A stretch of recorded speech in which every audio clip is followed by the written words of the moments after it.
you all.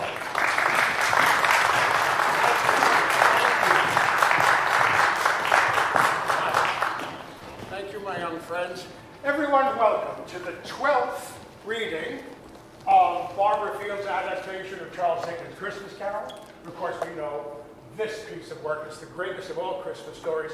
Written in 1843, it was on stage 2 months after it was written, and it has never been off stage, off screen, or off the shelves in bookstores since that time.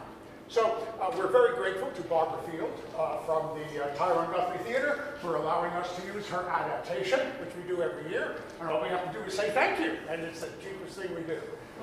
So thank you all for coming, and thank you all very much for your donations of food to the Mary Brennan Interfaith Nutrition Network, or Mary Brennan Inc., where we will gather together all the food that you brought us and bring it over there so that they have a better Christmas. So thank you all very much for coming, and enjoy the show.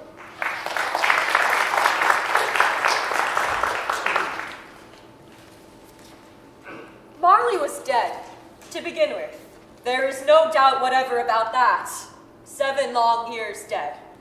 The death certificate was signed by the clergyman, the clerk, the undertaker, and the chief mourner.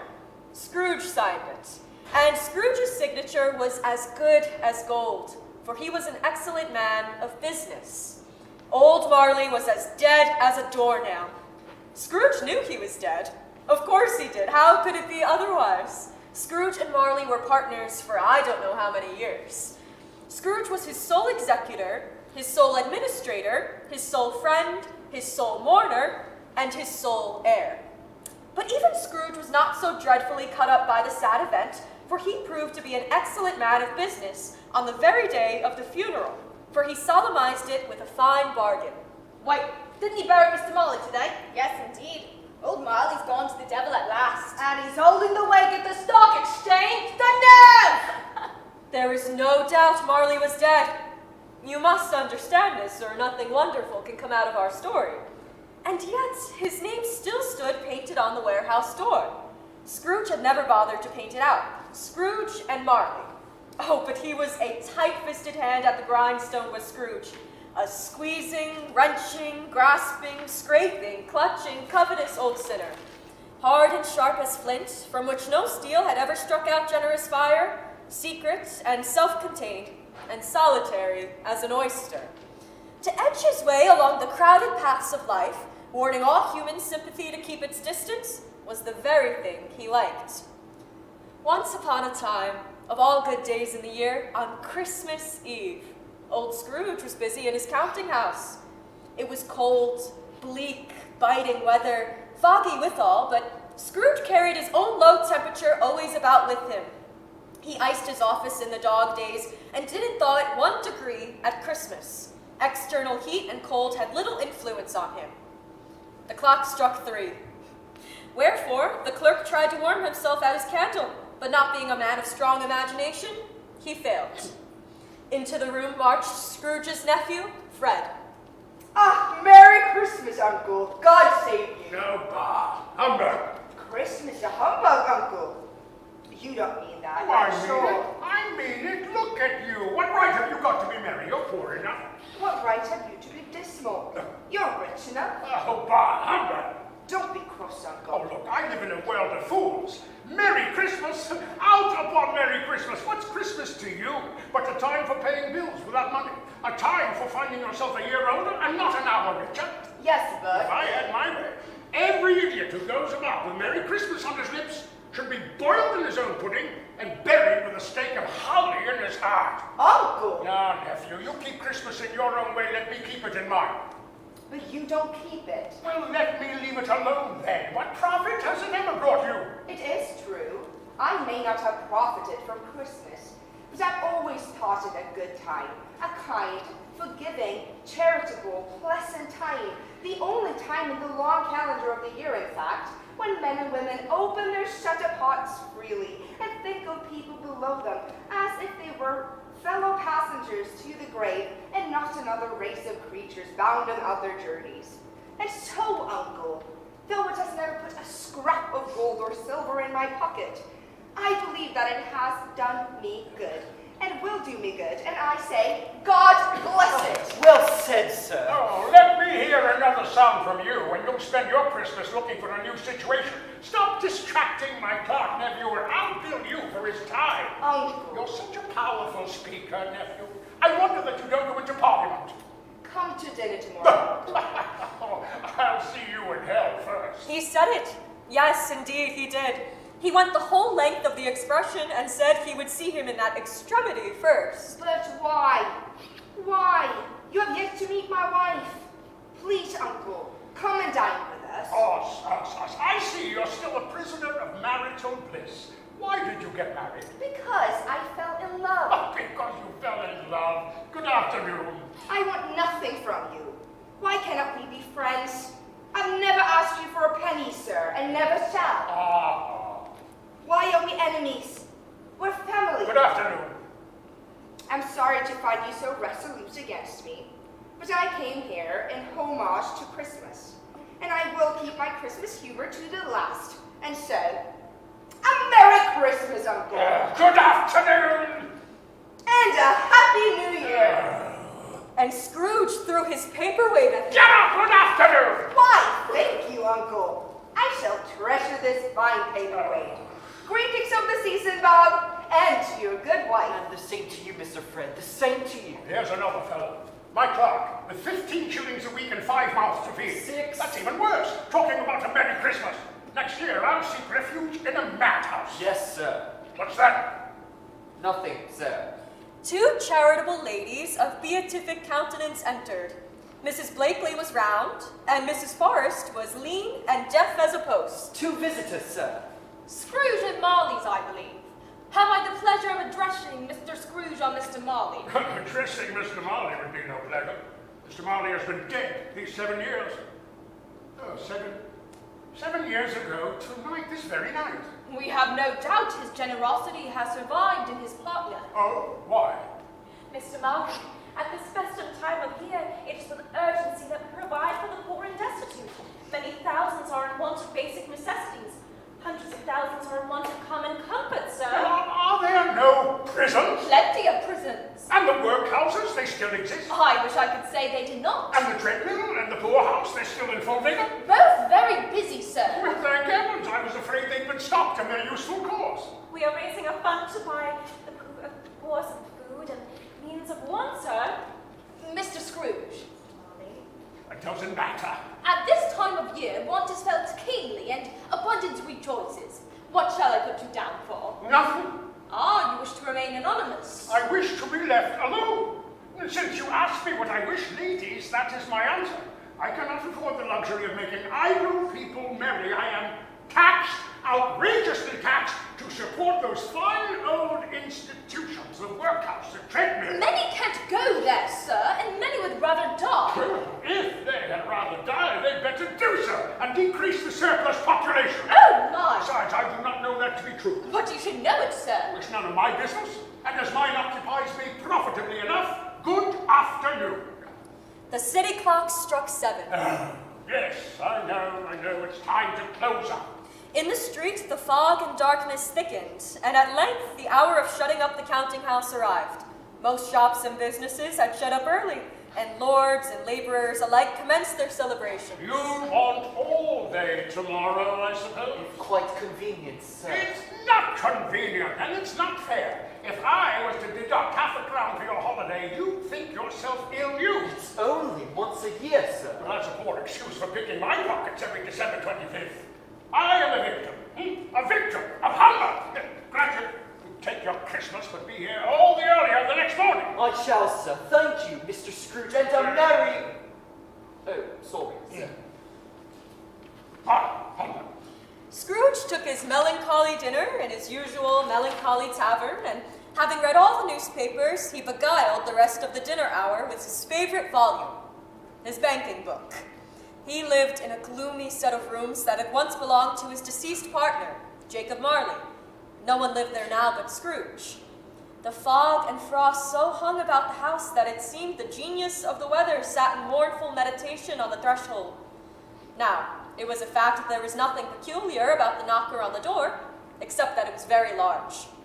It was also a fact that Scrooge had seen it night and day during his whole residence in that place.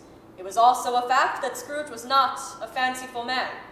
And then let any man explain, if he can, how it happened that Scrooge saw in the knocker not a knocker, but... Jacob! Jacob Marley! Oh no, it can't be you, you did! As Scrooge stared at it, it was a knocker once more. Not being a man to be frightened by echoes, Scrooge entered through the door and slowly climbed the stairs. It was dark, but Scrooge cared not a button for that. Well, I like the dark. Darkness is cheap. Cheapness is a tonic for the sensible man. I like the cold. It nips the bones, keeps the blood from overheating. I like solitude. Makes me independent. No one can make demands on me. No one can do me injury. There's nothing I need share. I deem solitude to be a state of bliss. He checked the room and locked the door. Ebenezer! What? Well, no one behind the curtain, nothing under the bed. Oh, good. Thus secured against surprise, he put on his dressing gown and slippers and sat down to eat his gruel. But there, floating on the top of the bowl, was the face of his old partner.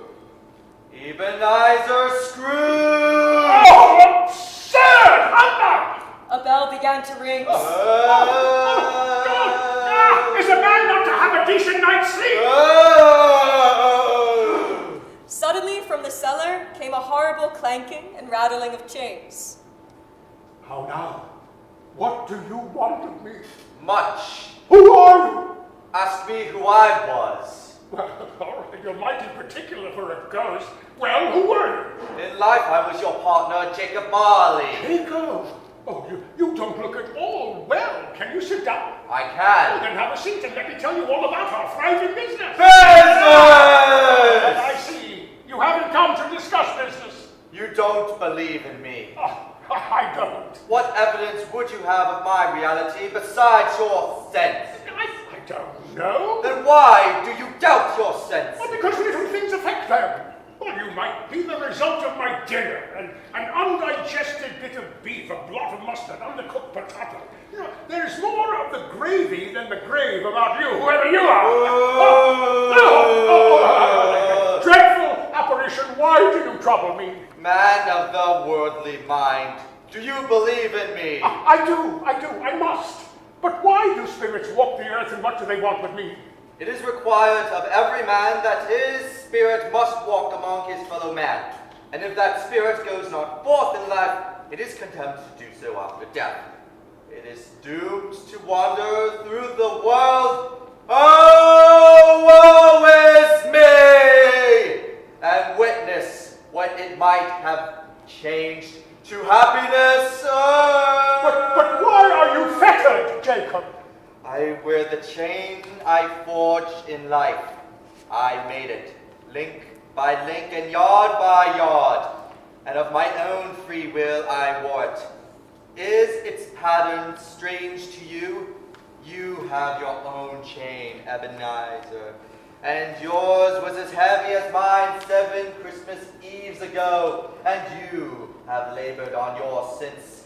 It will be colder, heavier. Oh no, Jacob Marley, speak comfort to me. I have none to give.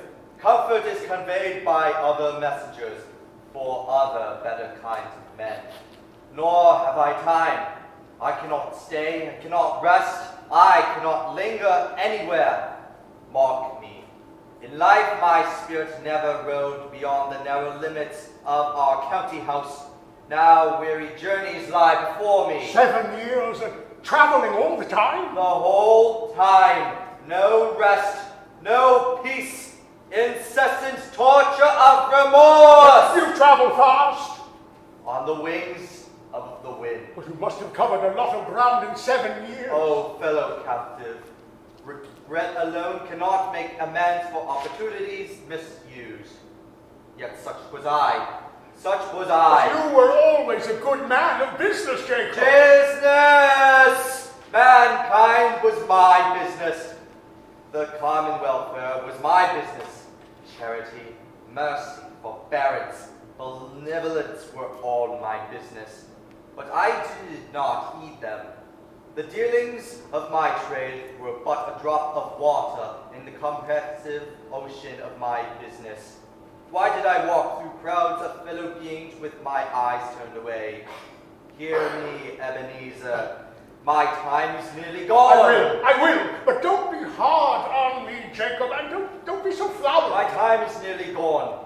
How is it that I appear before you in a shape that you can see? I may not tell. I have sat invisible beside you many and many a day. I come tonight to warn you that you have yet a chance and hope of escaping my fate. Oh, you were always a good friend to me, Jacob. Thank you. You will be haunted by 3 spirits. Is that the chance and the hope you mentioned, Jacob? It is. Expect the first tomorrow night when the bell tolls 1. Couldn't I have them all at once and Expect the second on the next night at the same hour. The third on the third night when the last stroke of 12 has ceased to vibrate. I really think I'd rather not. Without their visits, you cannot help to shun the path I tread.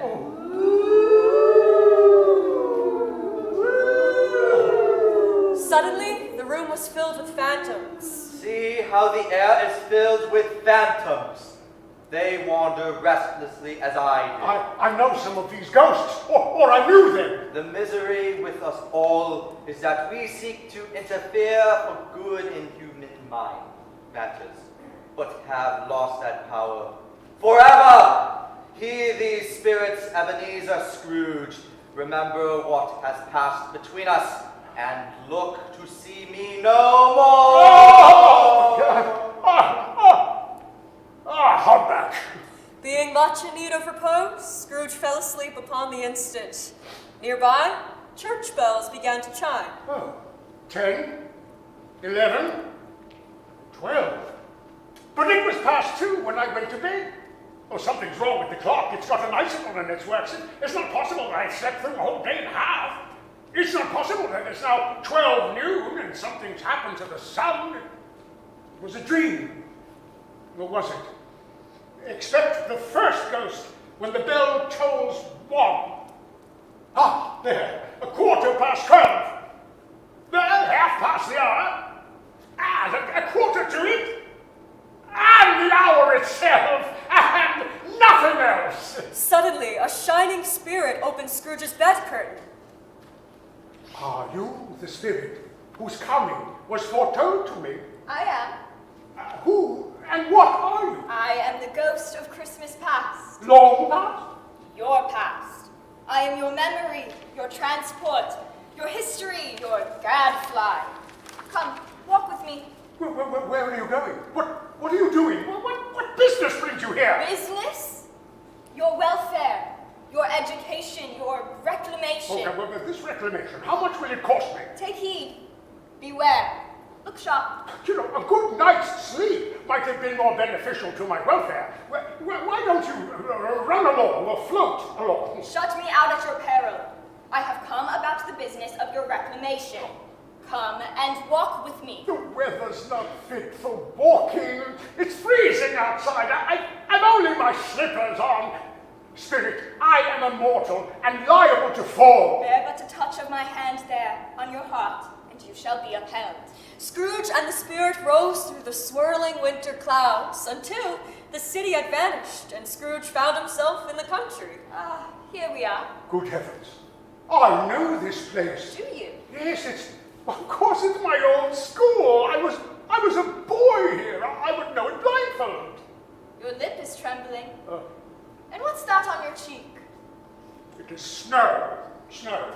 Hurry, boys, the coach is waiting. Laggards, don't make me punish you for missing your coach. Hurry, you lazy brats. Look, it's Billy and Thomas and Jeremiah. Merry Christmas, Ebenezer. Don't worry. These are but shadows of the things that have been. They have no consciousness of us. But the school is not quite deserted. A solitary boy is left there still. I know.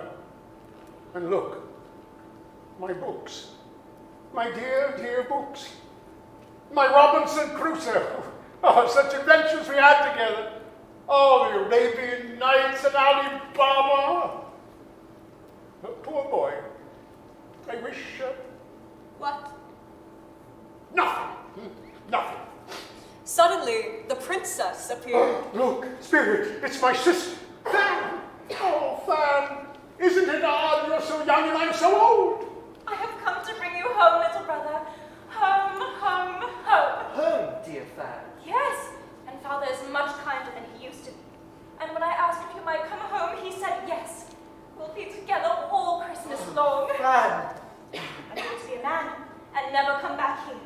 And look, Ebenezer, I brought you a present. What is it, Fanny? It's beautiful. A paperweight. You put it on top of papers to keep them from blowing away. Oh, it is beautiful. Thank you, Fan. Your sister Fan. She was a delicate creature, was she not? But possessed a generous heart. So she was, Spirit. She died a young woman and had, as I recall, children. One child. Your nephew, Fred. Yes. Here's your trunk, Mr. Scrooge. So, I hear you're leaving us? On to better things? Your father writes me that he has found you a situation. What a situation? A job. Work. Immediately after Christmas, you go to London. London. But where shall I live? I want to stay home. Fan. Ebenezer, dear brother.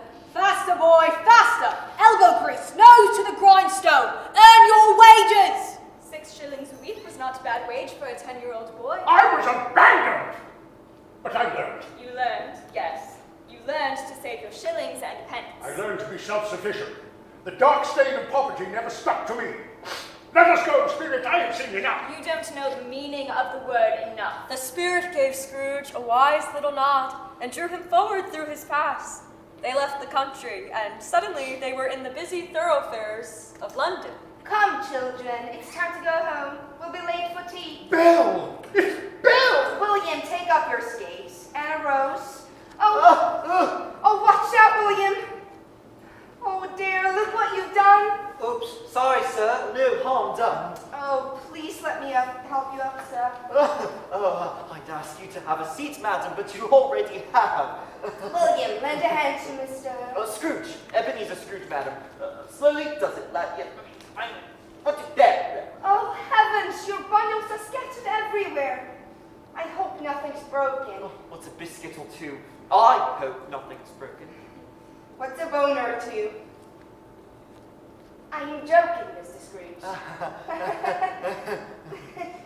William, since you knocked him down, it's only fair that you help Mr. Scrooge collect his bundles. It looks like you're planning quite a feast, sir. Me? Oh, no, indeed. I'm only the delivery boy. All this belongs to my employer, Mr. Fezziwig. His annual Christmas party is tonight.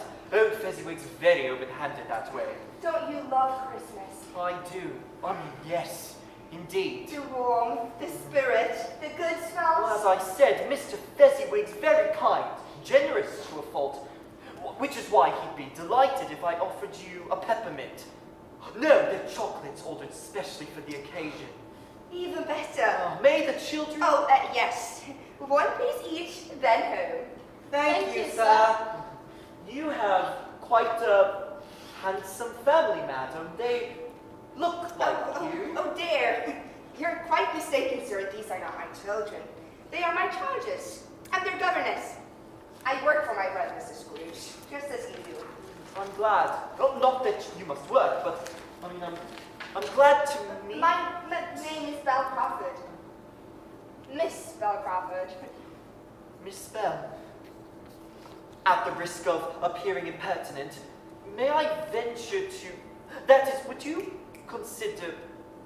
May I invite you to Mr. Fezziwig's party?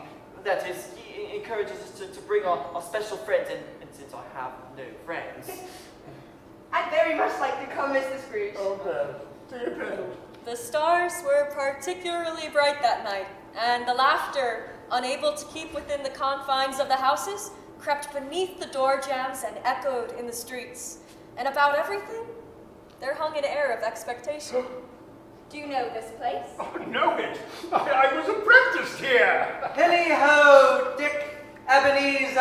Oh, why, it's old Fezziwig. Bless his heart. Old Fezziwig's alive again. Here I am, sir. I just had the most delightful accident. Ho there, Dick, Ebenezer. Wilkins, it was very much attached to me. Oh, my boys, no more walk tonight.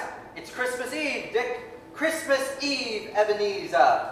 Finish up and do it before a man can say Jack Robinson. The floor was swept and watered, the lamps were trimmed, and fuel was heaped upon the fire. In came the fiddler with his fiddle. He tuned it like 50 stomach aches and made a whole orchestra of it. In came Mrs. Fezziwig, one glorious, substantial smile. In came the two Miss Fezziwigs, beaming, lovable. In came the two young fellows whose hearts they broke. In came what seemed like all of London. And in came Belle.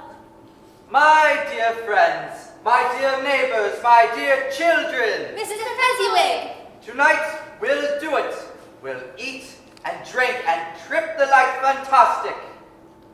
Such a lovely party, Mr. Scrooge. Look, Ebenezer, isn't it grand? I wish my clothes were Well, what? a little less worn, and look at my boots, they're brown and clumsy, not black and elegant. Oh dear, does that mean I must apologize for my shoes as well? Of course not. You're a princess in a fairy tale. Well, I've never seen anyone as perfect as you. You're... Cinderella? Precisely! And at midnight does your dress turn to rags? Close enough. I borrowed this gown from my employer.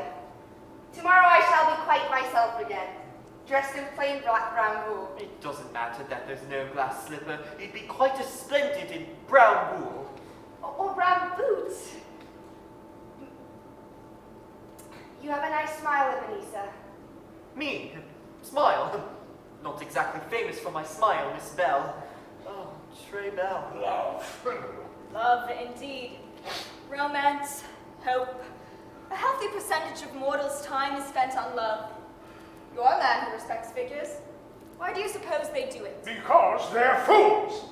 It's a useless commodity, love. It produces nothing but excess children and pain. Love's a humbug. Pain, indeed. Now come, such a feast we'll have, my friends. A blazing haunch of good English beef, and savory meat pies, and pickles, of course, and sweets, and puddings, hot mulled wine and punch, and Mrs. Fezziwig's rich minced pies, magnificent, and, of course, the goose! Scrooge and the spirit quickly traveled through time to the next Christmas Eve and Mr. Fezziwig's annual party. Tonight everything must be perfect. Like clockwork. It must all be absolutely perfect. I wonder who'll be here. Everyone. Everyone? Even Belle? Of course, Belle, you fool. Tonight, Dick, I plan to set the date for our wedding. Congratulations, Ebenezer. By the way, have you mentioned it to the bride? No, it's a surprise. Why? I just wondered. They're coming! Christmas Eve, dear friends, dear children. Tonight we'll do it. We'll make merry and dance away the night. A thorough celebration. Mr. F has such a way with words. My wife, my beautiful, wonderful wife. Yes, I mean you, Mrs. F. And I bid you welcome. Now, don't be modest, Mrs. F. You're as handsome as the day I met Oh, you. get on with you. Come, give us a song. Oh no, I couldn't. Oh, very well. Silent night, holy night. Beautiful, my dear. Simply beautiful. And my daughters, you all know my daughters. Petunia, she came first. And Marigold, the baby. Don't they look a treat, Mr. F? Blooming. Positively blooming. I laced them in good and tight. They can scarce breathe, but they have shape. And I sprinkled them with violet water, and I dusted them with rice powder. They near sneezed their heads off. Are they not works of art? Peerless, but none can compare with their dear old mom. Oh, he's such a rake. Tonight, Mr. F, I hope our girls will find... What, Mrs. F? Ah, romance! Girls, your mom wishes you to look sharp tonight and find an eligible suitor each. Papa!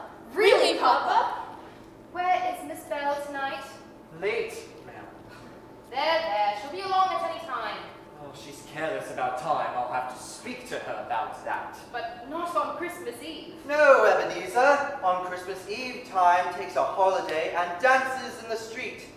Ah, bell, bell, our Christmas bell. Such a splendid party spirit. Small matter for Mr. Fezziwig to make these silly folk full of gratitude. Small? He spends but a few pounds of mortal money. For this does he deserve such praise? Oh, it's not that, Spirit. The happiness he gives is quite as great as if it cost a fortune. Oh, dear. What's the matter? Oh, nothing. Nothing in particular. Something, I think. No, I only wish I could have a word right now with my clerk. That's all. Listen. Goodness, I'm out of breath. Oh, dancing puts the roses in your cheeks. Flattery, Mr. Scrooge. No, truth. Belle, have you a father? Oh, everyone has a father.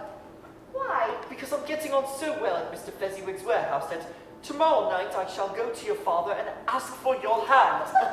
And when we are married, we'll be so rich. So happy. That you'll have a gown for every day of the week. No need. No need. But a rich gown would set you ablaze like a jewel. Clothes make a statement, Belle. I beg your pardon. Others judge us by our... By our boots. Come now, Ebenezer. I have great dreams for us, Belle. Ambitions. I don't intend to stay here much longer. I plan to set up my own business. I have been saving... Oh, Mr. Scrooge, a word, please. Oh, Mr. Marley. Ebenezer. It's Christmas. Only a minute, Belle. It's business.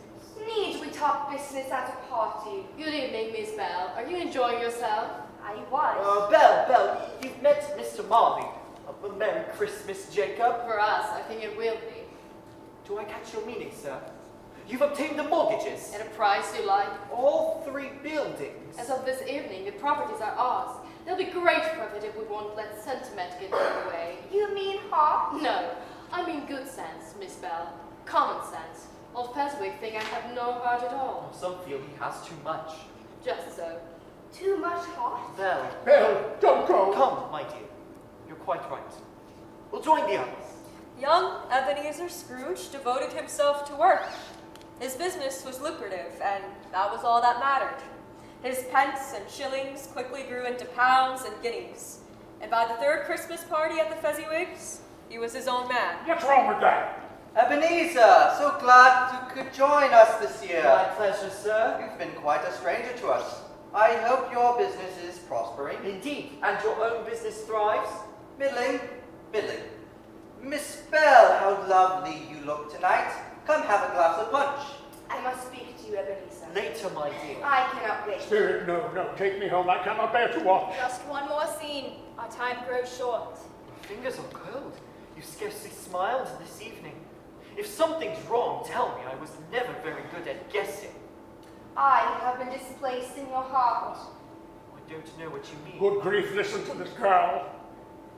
Your new love cheers and comforts you better than I ever could. Are you jealous? Of whom? What love? A golden one. You want to be rich, so rich that no one in the world can hurt you. You fear the world too much. Oh, here's irony indeed. There is nothing in the world so cruel as poverty, yet there is nothing the world professes to condemn so severely as the pursuit of wealth. That pursuit is the only passion you permit yourself. I've grown wiser, but I've not changed toward you, have I? Our contract is an old one, made when we were both poor and content to be so. When it was made, you were another man. I was a boy. Ebenezer, I release you. Oh, do something. Kiss her. Wink her Have back. I ever sought release? Tell me, if you were free today, would you seek a dowerless God? Yes. Tell her yes. Tell her you would. You think not? Be honest. Regret would follow, and we would spend our lives in misery. And so I release you. With a heart full of love for the man you once were. Say something. Ladies and gentlemen, no, my friends, my dear warm friends, the comfort, the cheer of Christmas and of good friends, I have an announcement to make. My daughters, the Mrs. Fezziwig, my sweet Petunia, and my radiant Marigold are... Mr. F is such a sentimentalist. Yes, our daughters are engaged to be married. Wedding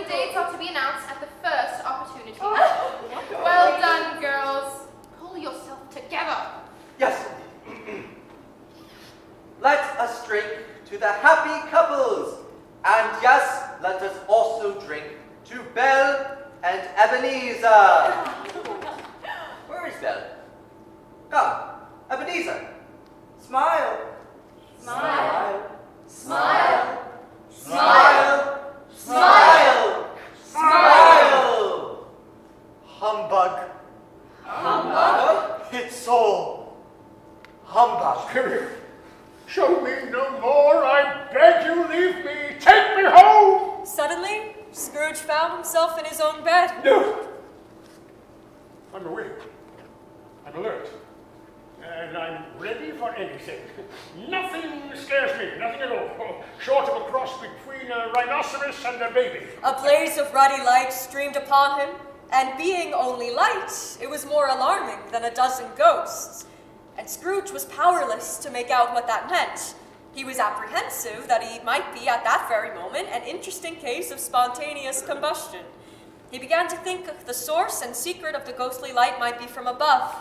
And then, the ghost of Christmas present entered on a huge throne, bedecked with fruits and vegetables and sweets. Good grief! Come forward, come and know me better. Well, who are you? I am the ghost of Christmas present. Look upon me, little man. You've never seen the like of me before. Well, I... Speak up! Don't quake. I shan't damage you. Are you ready to go? Last night my comrade took you traveling through time. I'll take you traveling through space. Well, have I a choice? I did not think so. Likely I'll catch my death of cold, tempting Providence in my slippers. Oh, what's the use, Spirit? Conduct me where you will. I was forced forth last night, and I learned a lesson which is working now. Tonight, if you have aught to teach me, let me profit from it. Come, little man. They looked upon the city streets on Christmas morning. Smooth white snow on the roofs, much dirtier snow on the ground. Nothing very cheerful in the climate. And yet, there was an air of joy abroad, for the people were jovial and full of glee. Poor families emerged from scores of by streets and lanes, carrying their dinners to the bakers' shops to cook in their giant ovens. So intent in their progress were these humble merrymakers that at times they tumbled up against each other. Oh! You near broke my foot, you idiot! Crippled me, you life you have! Then don't stick your blooming foot in the middle of the road, you sod! The spirit sprinkled the contents of his torch on them. Oh, sorry, mate. Didn't mean to offend. My fault entirely, I believe. Merry Christmas, mate. Oh, Spirit, is there something special in your torch? Flavor, zest, my own blend of spices to remind you poor mortals that life is short and must be savored while it lasts. Deliciousness pours from my torch and lights on every table. The poor ones most of all. Why the poor? They need it most of all. They are now in a small room in Camden Town. A mother and her children are preparing dinner. Oh, where are we? Who are these people? The family of your 15 shillings a week clerk, Bob Cratchit. That's Mrs. Cratchit with her daughter Belinda. They both wear threadbare gowns made brave with ribbons. Ribbons make a good show for a mere sixpence. And Master Peter Cratchit, who seems to be swallowed up in a cast-off collar of his father's. Mother, Oh, good heaven, too many children. the potatoes are almost done, Mother. And I smelled it. I stood outside the baker's shop and I smelled our goose. Peter, how could you tell you were smelling our goose? And the potatoes cannot be done. I'm not ready for them. You positively cannot allow them to be done. How can I stop them? Are you teasing me, Mom? Of course I'm teasing you. But what's keeping your precious father? And him? And where on earth is Martha? She still can't be busy in that millinery shop. Here's Martha, Mom. Martha, Martha! Bless your heart, how late you are. And your hands, they're like ice. Oh, I got away as soon as I could. Believe me, we had to work late last night. Peter, you're as tall as me. And we had to clear away the mess this morning. So long as you're here, come sit by the fire, girl, and have a good warm. Don't they feed you in that place? They gave us all day tomorrow off. I wish I could say the same for your father. That miserable job of his is wearing him out. Yeah, these little ruffians are wearing them out. Father's coming. He and Tim are coming. Hide, Martha. Quick, we'll surprise him. Behind the tables. Oh, Mrs. Cratchit, my love, children. It's cold out there. Oh, still the prettiest girl in Camden Town, I declare. Merry Christmas, dears. Where's Martha? Mrs. Cratchit, where's our girl? Not coming. Not coming. On Christmas Day. She's under the table, Cratchit, under the table! See, you never listen to a thing I say. Isn't it a pity, Bob?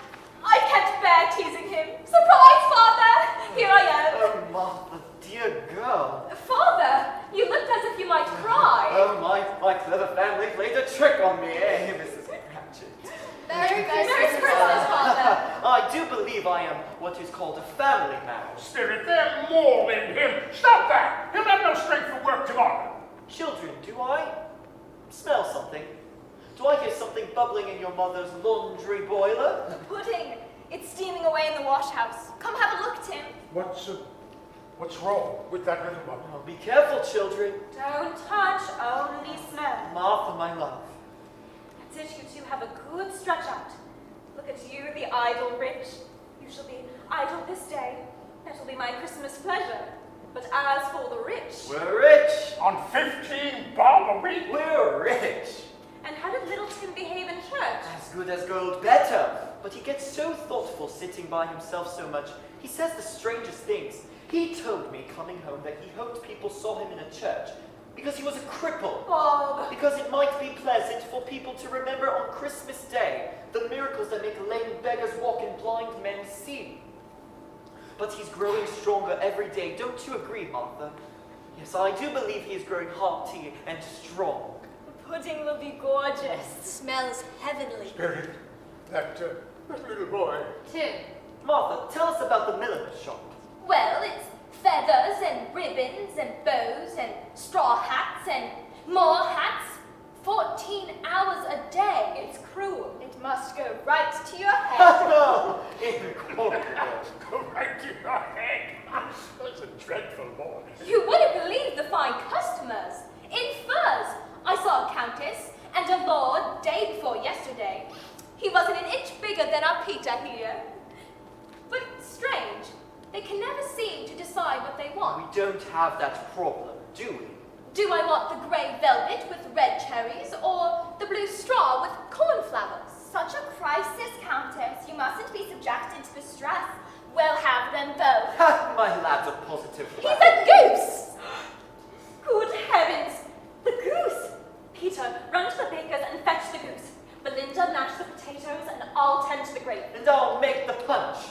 I'll go easy on the gin and that punch of yours. Remember last year?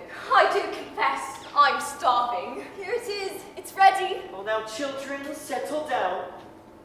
For that which we are about to receive, may the Lord make us truly thankful. Look at your father, children. He's beaming like the man in the moon. Because I am a rich man. He keeps saying that. Not on 15 shillings a week, you're not. And now... Our goose is cooked. Goose cooked. Cheeky lad. Such a handsome bird. Can't wait. It's a feast. Oh, you must be joking, Cratchit. That goose is a humbug. Remarkably cheap for the size of it.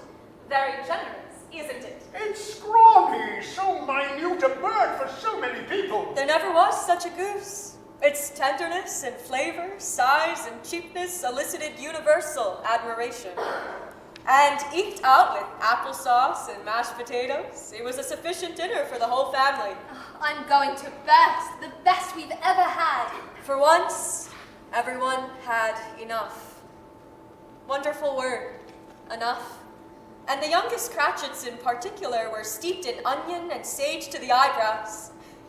But now, a moment of high anxiety is at hand.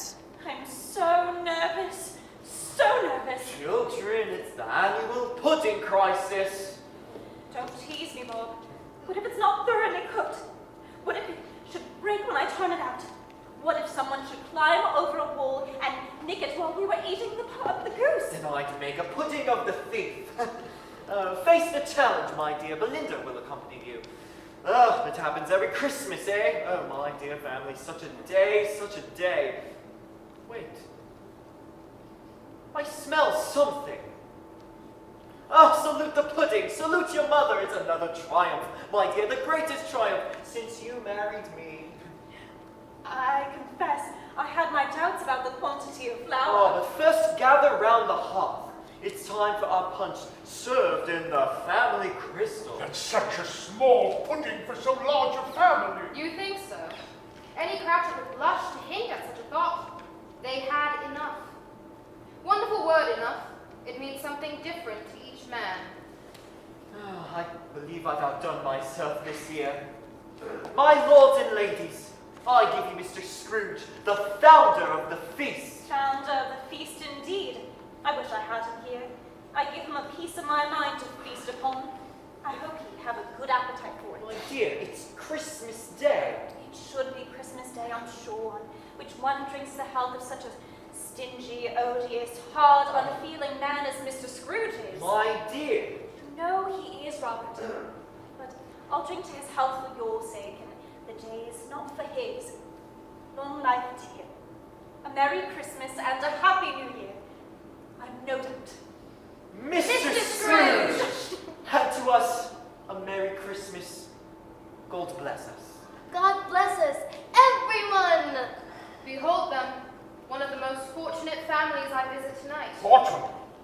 Their clothing is shabby, their shoes are far from waterproof, and that minuscule goose. They are happy and grateful and contented with the time. Spirit, tell me if Tiny Tim will live.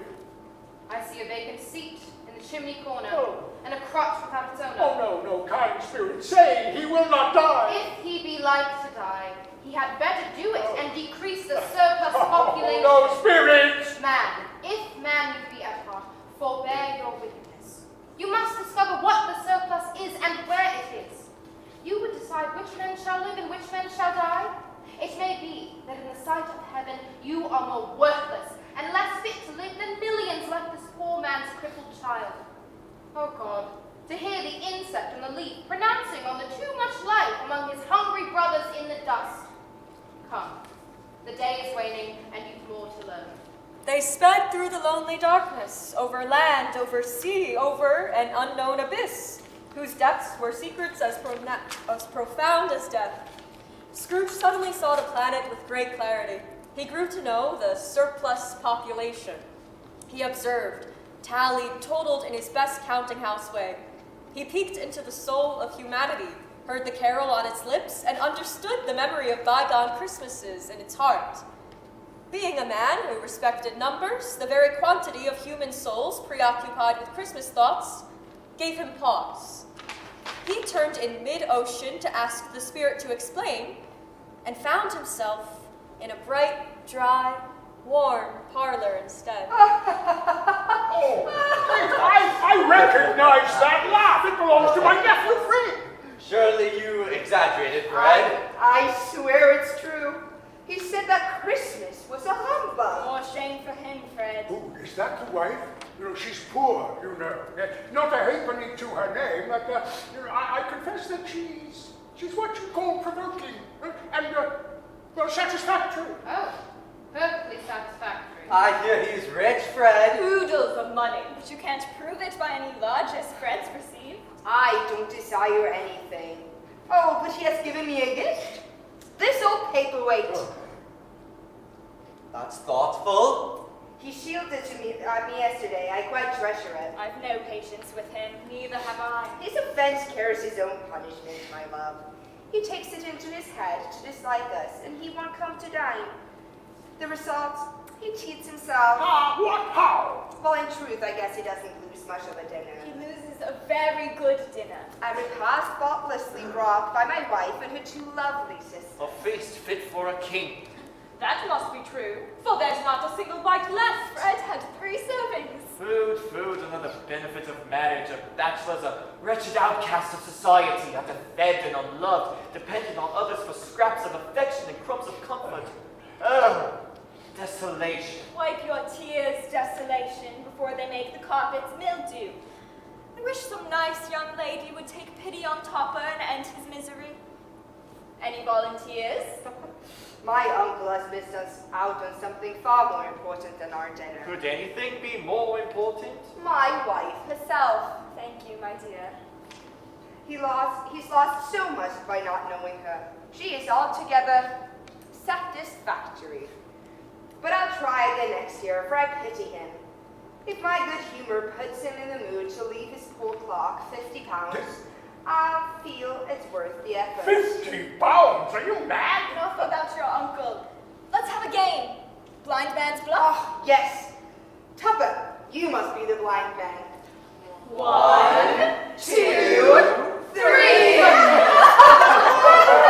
Oh, no, Spirit! That man is cheating. I believe he can see perfectly well. Yes, the game is fixed, I'm afraid. Congratulations, Tupper, and to Dorothea.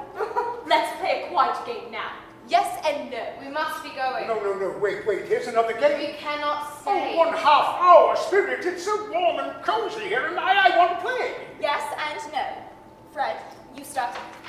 Well then, let's see. Aha! It's an animal. Is it a live animal? Ah, yeah. Wild or tame? Can only answer yes or no. Wild then. I'd say yes. Is it a cat? No. Does it growl? Yes. Yes, indeed. Is it a tiger? No. An insect? No. A wolf? No. A wildebeest? A wildebeest does not growl. How do you know? A lion? Perhaps a lion? No. Is it a bear? Does it live in a zoo? In a menagerie? Is it in a desert? Is the animal indigenous to Good Australia? grief. No, no, no, no, and no. Is it kept in England? Can it be found in the streets? Yes. London! Could it be London? Yes. Is it led around by a rope or chain? No. Is it a carnivore? I suppose yes. Does it have spots? No spots. Stripes? No stripes. I know what it is, Fred. I know. It's your Uncle Scrooge. You cheated, old man. When I asked, is it a bear? You ought to have answered yes. Me. He's giving us plenty of merriment this evening. It would be ungrateful not to drink his health.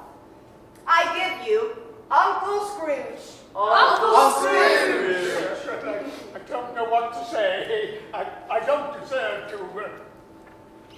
Spirit, you look quite worn. Our spirits' lives are so short. My life upon this globe is very brief. It ends tonight. Tonight, At midnight. Hark, the time is drawing near. Spirit, I see something strange protruding from your skirt. A foot or a claw. It might be a claw, for all the flesh there is on it. Look here. Oh man, look down. Behold these wretches. He revealed 2 children who crawled from beneath his robes. They were wretched, abject, miserable. Are these your children? They are man's, and yet they cling to me. This boy is ignorance, this girl is want. Beware them both and all their kind, but most of all beware this one. For on his brow I see written doom, unless the writing be erased. But have they no refuge, no resources? Are there no prisons? Oh. No workhouses?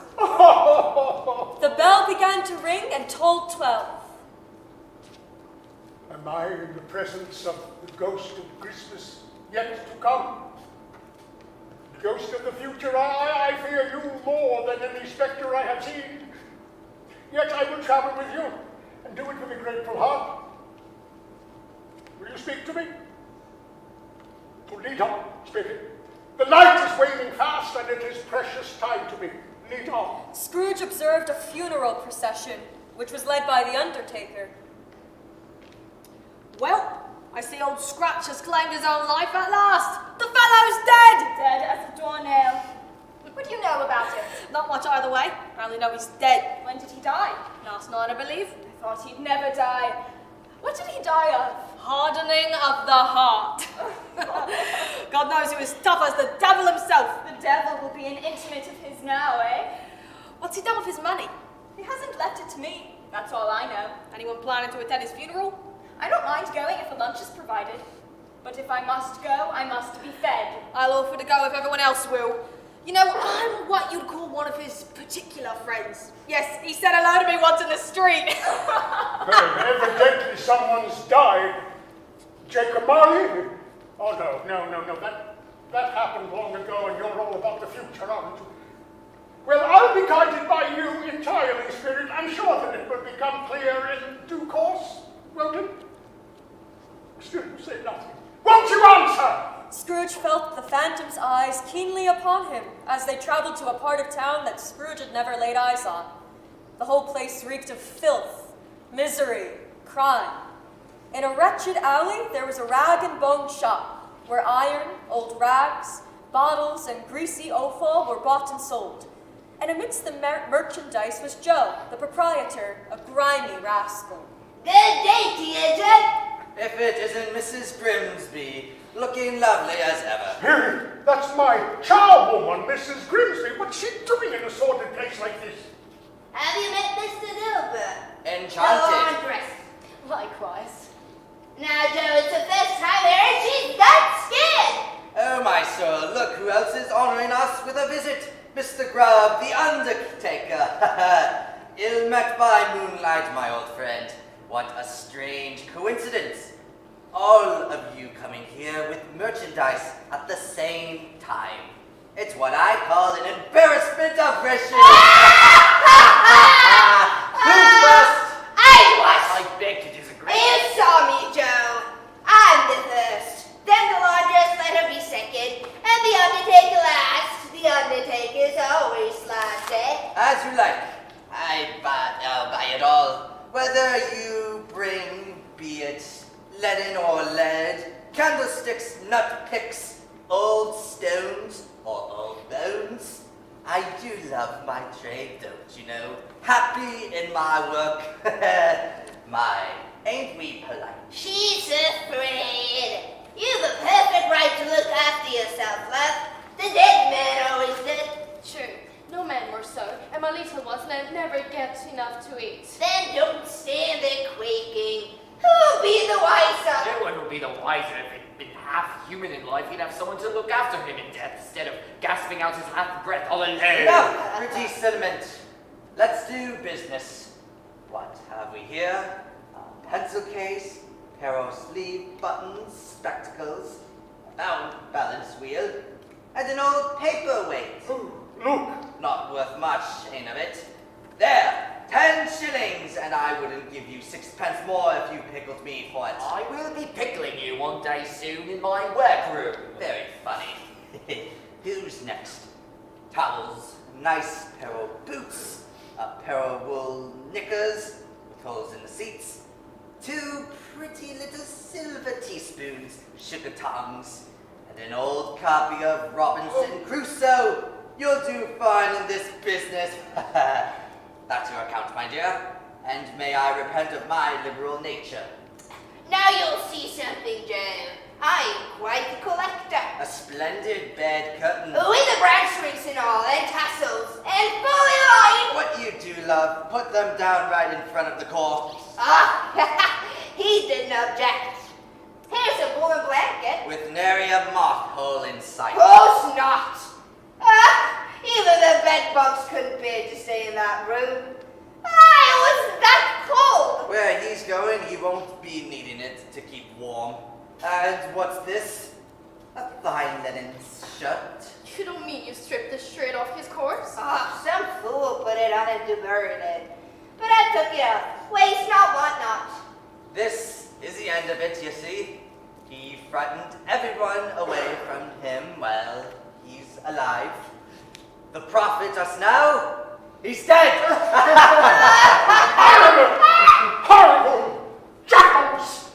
Oh, Spirit, I see. The case of this unhappy man might be my own. My life tends that way now. Oh, merciful heavens, what's this? Pallbearers rolled out a body beneath a sheet. Oh, no, Spirit, I cannot lift that sheet.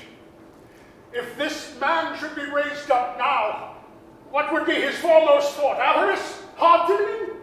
They have brought him to a fine end, truly. He is quite alone. Suddenly, there appeared a child's coffin. Oh, no, Spirit, please, it cannot be. And he called to him a little child, and set him in the midst of them, and said, Verily I say unto you, except ye become as little children, ye shall in no wise enter the kingdom of heaven. Mother, are you crying? It's the color of the cloth. It's hard to see and it hurts my eyes. There, all better. I wouldn't want your father to see me with weak eyes when he comes home. Not for the world. Peter, isn't he late? He walks a little slower now than he used to. Poor Tim. I have known him to walk fast with Tim upon his shoulders, very fast indeed. And so have I. Tim was so light to carry him, though father loved him so. We seemed to float along together. Ah, Bob, your tea is ready on the hob. Isn't the sewing coming along nicely? Such nimble fingers. I've just been to the place where Tim will rest. I wish you all could have seen it. It would have done you good to see how green a place it is. But I'll take you there often. We'll visit every Sunday. My child, my little child. I met Mr. Scrooge's nephew on the way home, Mr. Fred.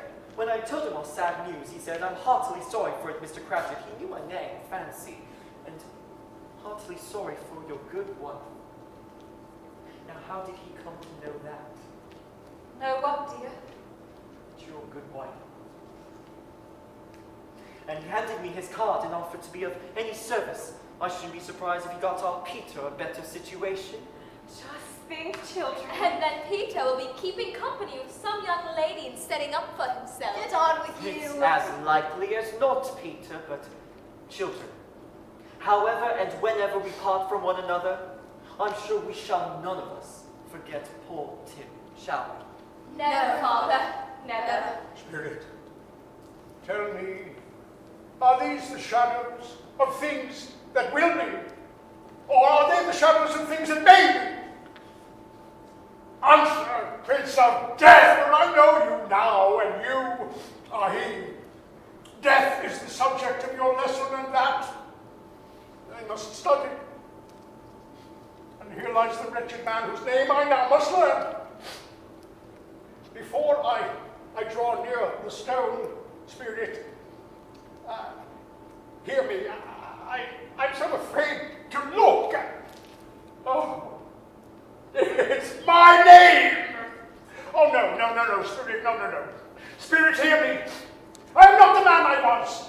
Why show me this if I am past all hope? Good Spirit, assure me that I may change these shadows that you've shown me. I will honor Christmas in my heart. I will keep it all the year. The spirits of the past, the present, and the future will strive within me.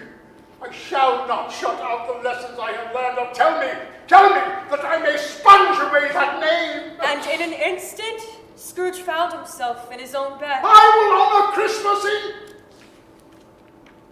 my own bed. Yes, the bedpost is my own, the bed's my own, and time is my own to make amends in. Oh, Jacob Marley, I will honor Christmas in my heart and try to keep it all the year. You'll see, Jacob, my life shall be a celebration. I must get dressed. Where's my shoe? My shirt. Mrs. Gridley! Oh, I can't find the thing. Oh, look, Mrs. Gridley. Look at my bed curtains. You didn't tear them down, rings and all. They're here. I'm here. Oh, this miserable old sinner has come to his senses at last. And at long last I understand my business here on earth. Oh, I'm as light as a feather. I'm as happy as an angel. I'm as merry as a schoolboy. Well, I'm as giddy as a drunken man. I don't even know what day it is. I don't know how long I've been among the spirits. Mrs. Grigsby, old Jacob came up through here and the past, opened the curtains on the bed, just opened them, and from above, oh my, I don't know anything. I'm quite a baby, but I don't care. I'd rather be a baby. Church bells rang. Bells. Hello there, lad. What's today? Aye? What's today, my fine fellow? Today? Why, Christmas Day. Christmas Day. I haven't missed it. The spirits have done it all in one night. Well, they can do anything they like. Of course they can. The what? The spirits. Spirits? Ha! Indeed. In fact, come on, laugh, my lad. I I never laugh. As I see it, Governor, life is no laughing matter. Oh dear, that will have to do. Well, lad, wait, catch this. God, blimey! A shilling! What do I have to do for it? Nothing. But wait, lad, do you know the poultry is on the next street? I should hope I did. Oh, now there's an intelligent boy, a remarkable boy. Do you know if they've sold the prize turkey in the window?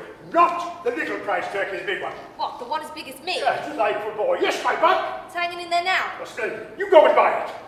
Go on. No, I'm in earnest. Go and buy it. And tell him to bring it back here. Come back with the man, I'll give you another shilling. Oh, no, wait. Come back with him in less than 5 minutes, and I'll give you half a crown. I'll send it to Bob Cratchit's. It's twice the size of Tiny Tim. Bob shan't know who sent it. I can imagine the look on his face. Really? For a man who had been out of practice for so many years? It was a splendid laugh. A most illustrious laugh. The father of a long line of laughs. Here's your prize, good governor. Oh, now that's a turkey. It could never have stood on its own 2 legs. They'd have snapped off. You can't carry that all the way to Camden Town. You must have a cab. Here, this is for the turkey. This is for the cab. Thank you, sir. Camden Town. Right, governor. Merry Christmas. And as for you, my boy. Name's Simon. Merry Christmas, Simon. Merry Christmas, Governor. I'll visit the foundling homes, the workhouses. I shall endeavour to bring food to the hungry and ease to the sick. I'll buy toys for all the children and I'll play with them too. Oh, such a turkey. I wish I could see Bob's face. Scrooge went down to the street. He had not gone far, however, when he saw 2 familiar figures. Ladies, how do you do? Mr. Scrooge? Scrooge is my name, although I fear it may not be pleasant to either of you. Allow me to beg your pardon. And will you have the goodness to accept? And Scrooge handed them a certain sum of money. Lord bless me! My dear Mr. Scrooge, are you serious? Not a farthing less. A great many back payments are included, I assure you. My dear sir, I don't know what to say to such munificence. Oh, don't say anything, but please come and see me. Will you come and see me? We will. Merry Christmas. Very, Merry Christmas, Mr. Marley. He went to church and walked about the streets and watched the people hurrying to and fro and patted children on the head and ministered to beggars. Scrooge never dreamed that any walk, anything could give him so much happiness. In the afternoon, he turned his steps toward his nephew's house. May I help you, sir? Is your master at home, my dear? Nice girl, very nice girl. Yes, sir, in the dining room. Oh, good, thank you, my dear. I'll show you. Oh, if you thank please. you, but he knows me. Scrooge entered a brilliantly lit dining room. That's us. Are you? Your Uncle Scrooge? Yes. Friend, Nephew! who is it there? Why, Uncle? Nephew, I believe you've made off with my paperweight. Yes, but I... No, keep it, nephew, as a memento. It was a gift from your mother. Only, could you be so kind as to let me stay? Of course. You see, I've come to dinner. Yes, indeed. Let me take your coat. Come in, come in. Young woman, you are provoking, bewitching, and absolutely satisfactory. Uncle, I shan't be able to trust you alone with her. Will there be games tonight? Blind man's bluff, I hope, and perhaps yes and no? Of course. Of course. You see, I know the answer to yes and no. He felt at home in 5 minutes. Wonderful party, wonderful games, wonderful unanimity, wonderful happiness.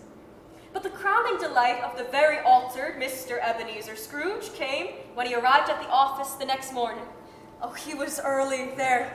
He couldn't wait to catch Bob Cratchit coming late. I have my heart set on it. The clock struck 9. No Bob. And then he quietly sneaked into the room.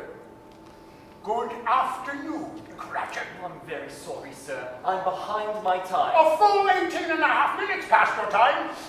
Step this way, if you please. It's only once a year, sir. It shall not be repeated. I was making rather merry yesterday. Such an unexpected feast we had. Well, I cannot stand for this sort of thing any longer. And therefore, I'm about to triple your salary. A Merry Christmas, Bob. A merrier Christmas than I've given you for many a year. I shall raise your salary, and we'll discuss your affairs this very afternoon over a bowl of smoking bishop. Build up the fires, and buy another scuttle of coal before you dot another I, Bob Cratchit. And Scrooge was as good as his word. Even better, he did all, and infinitely more. He became as good a friend, as good a master, as good a man as the good old city knew. Some people laughed to see the alternation in him, but he let them laugh. His own heart laughed, and that was quite enough for him. He had no further commerce with spirits, but lived upon the total abstinence principle ever afterwards. And as for Tiny Tim, who did not die, he was a second father. And it was said of him that he knew how to keep Christmas well if any man possessed that knowledge. And may that be truly said of us and all of us